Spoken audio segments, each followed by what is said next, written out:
Hello friends and welcome to my Phase 6 guide on Top Ultimate. In this guide we will go over all of the mechanics and how they work and then break them down. Without any further delay, let's just begin. Omega will begin this phase with Cosmo Memory, a raid-wide hit that needs light mitigation and a tank LB free to survive. Additionally, this will turn every player's 3 stacks of Dynamis into a brilliant Dynamis buff. This buff will serve as a permanent tank LB, and once you use the LB with this buff, the LB gauge will instantly fill back up. After using the LB, you'll get a new buff that removes the instant LB fill up, but keeps the damage reduction. If you die, you'll lose this buff and die to every mechanic involving damage, which is most of the mechanics in this phase. After Cosmo Memory, Omega will auto the main tank and the furthest target away 2 times. Both of these hits are small AoEs around the target. As the off tank, ensure you are always the furthest away, so you bait these auto attacks. These autos happen after every major mechanic, but I'll keep you informed on when they happen along the way. After the 2 autos, Omega will cast Cosmo Arrow, which the community has dubbed FFXIV. Omega will start with either the inner cross first or the outer cross first. Afterwards, untelegraphed AoEs will occur which must be dodged or they will result in death. There isn't really an intuitive way to know how to dodge this, it's more about just learning the pattern, which there is 2 of. As I mentioned earlier, it's either the inner cross appearing first or the outer cross appearing first. This part you can make intuitive. If it's the inner cross first, then it's in first.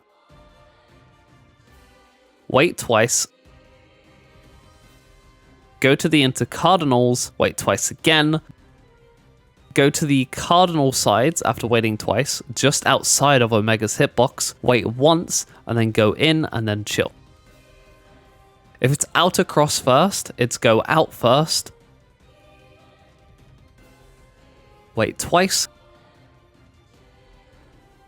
go slightly in, wait once, go to the cardinal sides yet again, wait once, and then go in and chill. After the first set of FFXIV, Omega will cast Cosmo Dive. This will target the 2 closest players with AoE tank busters and the furthest player away with a 6-player stack. Make sure to use heavy mitigation on these in order to survive as both tanks and the party. With that said, it's essential for both healers and tanks to spread out their defensives throughout this phase as heavy damage is frequent. I can't speak for the healers other than just make sure to have a mitigation plan, but as for the tanks, you'll want to press your first rampart at the end of the Cosmo Arrow cast. This will ensure that it remains up for the dive and it will be back off cooldown for a later tank buster. Once the dives have been resolved, Omega will auto twice again and then begin to cast Unlimited Wave Cannon. This will spawn AoEs outside the arena. These will progress several times until they reach the other side. We call these Exaflares. During this point, every player will get dodgeable ground AoE 6 times. To resolve this mechanic, first stack middle, then look for the first Exaflare to spawn. Once identified, wait until the second Exaflare spawns. This will determine where to go. You'll want to dodge towards the first Exaflare on the side where the second Exaflare didn't spawn, and then dodge towards the Exaflares while baiting and dodging your AoEs. Make sure to keep the AoEs clean and only go as far as you need to when dodging. After Unlimited Wave Cannon, Omega will begin to cast Wave Cannon. This will initially be 2 sets of straight line AoEs at 4 players for each set, and at the end of the cast, a group stack, which will hit 2 players in the front of the stack with tank busters and the rest of the party for heavy damage. Make sure to have clock spots for the initial spreads and then determine a spot to put the stack on. My group puts it on C. You must go to your clock spot immediately after dodging the last AoE during the Unlimited Wave Cannons. After Wave Cannon, 2 more autos will occur and Omega will then begin to cast another Cosmo Arrow, which is more FFXIV. This time, spread the group up and have 2 players on each intercardinal to start this dodge off. Everyone will need to dodge this in their spots because during this set of FFXIV, Omega will be casting a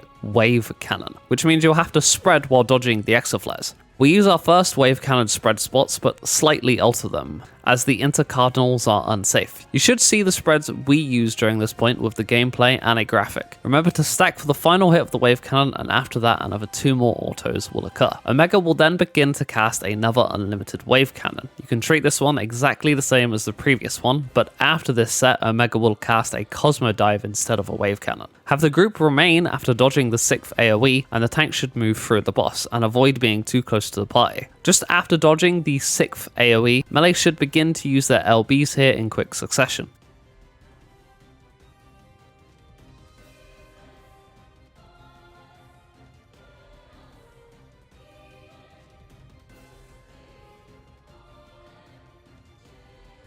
After the Cosmo Dive, Omega will do 2 final auto attacks. After these autos, tanks will not need to worry about handling them again. He'll then begin to cast Cosmo Meteor. This will initially target all players with 1 dodgeable ground AoE, so make sure to stack middle after the final set of autos to bait these correctly. At this point, you'll want to dodge towards your clock spot, unless you're the physical ranged or the main tank. These 2 players must swap their clock spots, as physical range will need to be north for an upcoming mechanic. Every player will be hit by a Meteor AoE, and shortly after, another one. These do considerable damage each, so make sure to have some mitigation and healing at the ready for these. During this point, 6 small comets and 2 meteors will spawn, north and south. These need to be cast to LB'd immediately, and then the physical range will need to LB straight after. This is why the physical range needs the north spot, so they can hit both the north and the south meteors. Everyone else can completely ignore the meteors, as the LBs alone is enough to kill them. While the physical range is LBing, 3 random players will be targeted with flares, and 1 random player will be hit with a stack. Have each flare player take a cardinal spot, and the group should go north with the stack. Unless the physical ranged has a flare, then the group should go south instead, as the physical ranged is stuck in an LB animation. Shortly after the flares, the boss will cast Magic Number. Everyone must be max HP, and a tank will need to tank LB. Straight after, a healer will need to heal LB, as Magic Number will give everyone a debuff that must be cleansed by the LB, otherwise it will result in a wipe. Straight after, the boss will cast another Magic Number. Have the other tank and the other healer LB through this. After this, Omega will cast his Enrage. Make sure to use that final LB with the melee LB, and then use your 2 minutes to finish him off before his Enrage wipes the group. And that is pretty much the final phase. The mechanics are simple enough. The biggest thing to think about for this phase is a mitigation plan. My group posted a macro in chat every time we reached this phase, so people could check what mitigation they needed to use. Healer and tank cooldowns are also very important, so make sure to be using them to their full advantage, like tank invulnerabilities on the busters and the likes. And that will conclude my guide series on Top Ultimate. I hope these videos have helped you in your journey to become an Alpha Legend, and if you're still progressing it, I wish you the best of luck. If you watch these videos simply out of interest of the fight, then I do appreciate you. But with that, I'll catch you in the next one. Until then, take it easy, stay safe, we out, goodbye.